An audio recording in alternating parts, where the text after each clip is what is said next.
We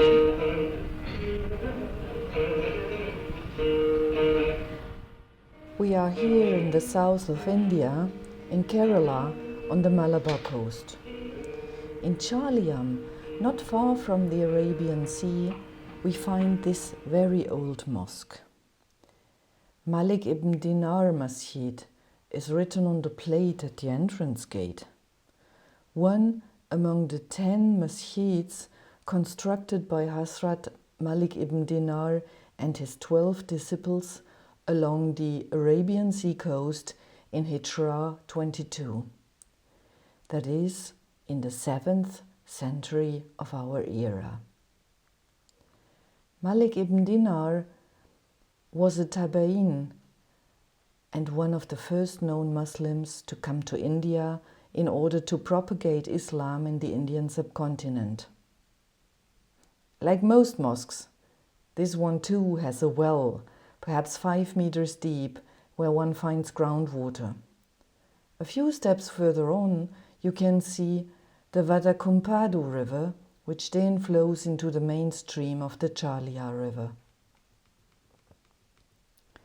After crossing the Chaliyam, we come to Beypore. The Chaliyam river is almost 170 kilometers long.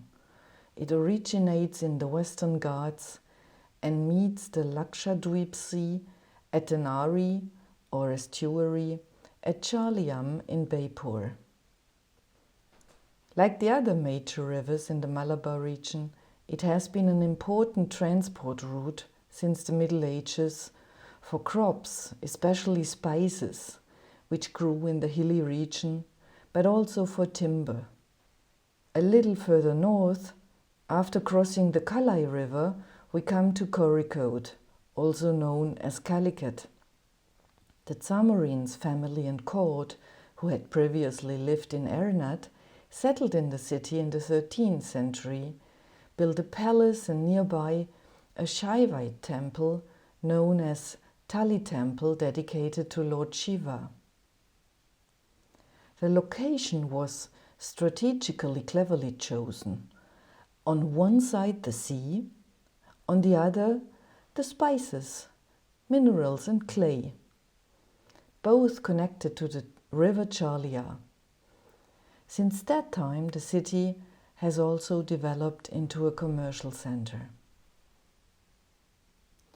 The temple structure is still visible. It dates back to the 14th century. Non-Hindus are not allowed to enter the temple complex. The 2-storied Sanctum Sanctorum has the shape of a chariot and is adorned with decorative mural paintings on the walls and granite sculptures of Lord Shiva's retinue, as well as birds and animals mentioned in the Puranas, old texts of Hinduism and full of symbolism. In the immediate vicinity there is a steep temple tank and a smaller, probably privately owned Ganapati temple. The temple is accessed by a colorful gopuram or entrance tower. In direct connection to the Tali temple is a second important Hindu temple dedicated to the goddess Bhagavati. This temple existed already before the arrival of the Zamorin. It was important not only for the ruling family, but also because, according to ancient chronicles, Bhagavati became the patron goddess of trade in Kozhikode, in which Muslims also played an important role. And this is a tree with a very special fruit and intensely smelling flowers, a cannonball tree. The local people call it Nagalinga or Nagapati, which means hood of the snake.